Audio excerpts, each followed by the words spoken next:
Hello friends, Daraz থেকে product কিনেছেন কিন্তু কিভাবে রিটার্ন করবেন সেটি বুঝতে পারতেছেন না। তাই আমি আজকে নিয়ে আসলাম আপনাদের জন্য কিভাবে রিটার্ন করতে হবে সেই বিষয় নিয়ে একটি ভিডিও। তাই প্রথমে আমরা দারাজ অ্যাপস মোবাইল থেকে হলে অ্যাপসে অথবা ওয়েবসাইট থেকে আপনিও রিটার্ন করতে পারবেন। আমি ওয়েবসাইট থেকে দেখাচ্ছি। তাই প্রথমে আমরা চলে যাব মাই অর্ডারসে ক্লিক করার পর যেই পণ্যটি আপনি রিটার্ন করবেন সেই পণ্যের উপরে আপনি ক্লিক করবেন। যেমন ধরুন আমি এই পণ্যটা রিটার্ন করব, এখানে ম্যানেজে ক্লিক করলাম। ক্লিক করার পর এখানে চলে আসছে রিটার্ন রিফান্ড, এখানে আমরা ক্লিক করব। এখানে ক্লিক করে I want to return the product, এখানে ক্লিক করব, কনফার্ম করে দিব।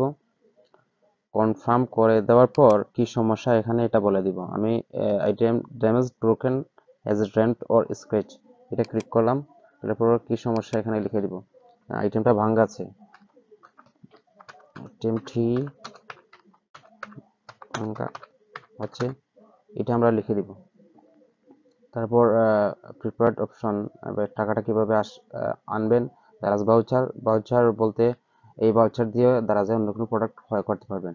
আর ব্যাংক ট্রান্সফার, বিকাশ, নগদ, রকেট বা ব্যাংক অ্যাকাউন্টের মাধ্যমে আপনারা চাইলেও টাকাটা আনতে পারবেন। আমি এখানে বিকাশ সিলেক্ট করলাম, করে আমার নাম দিয়ে দিব।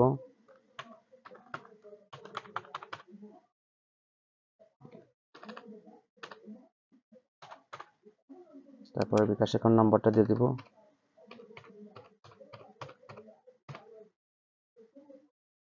তারপর এখানে ড্রপ অপশন, এখানে সিলেক্ট করার পরে আপনার এখানে আসবে সিলেক্ট ড্রপ অফ কুরিয়ার। আপনার কুরিয়ার অফিসটা যেই কুরিয়ারটা আপনাদের কাছে, ওই কুরিয়ারটা সিলেক্ট করবেন।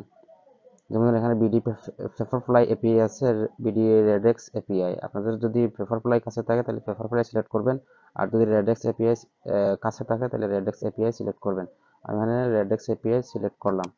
সিলেক্ট করার পর আই হ্যাভ রেডেক্স, এটা ওকে করে দিবেন, টিক চিহ্ন দিয়ে দিবেন, দিয়ে সাবমিট করে দিবেন।